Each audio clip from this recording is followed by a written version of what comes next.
¡Ale, la muñeca gitana! Ahí la lámpara mirándonos, con aire, con aire. Vaya, Mercadona te quiere. Vaya. Los pimientos 2 por 1. Vaya, viva la Rosalía.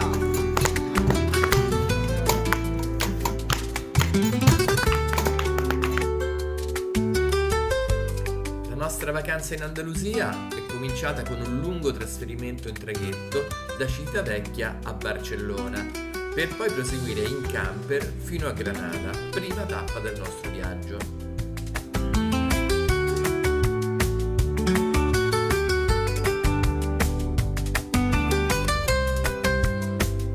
La Spagna è bellissima e lungo il tragitto da Barcellona a Granada ci siamo fermati un sacco di volte per ammirare questi paesaggi così immensi, paesaggi ed emozioni che sono l'essenza di ogni viaggio.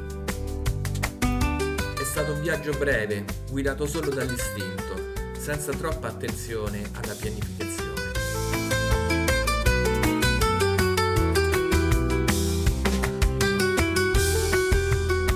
Attraverso le immagini di questo breve video cercherò di trasmettere le sensazioni del viaggio. Sulle note del flamenco e sulle corde della storia di questo fantastico, meraviglioso paese.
tapas.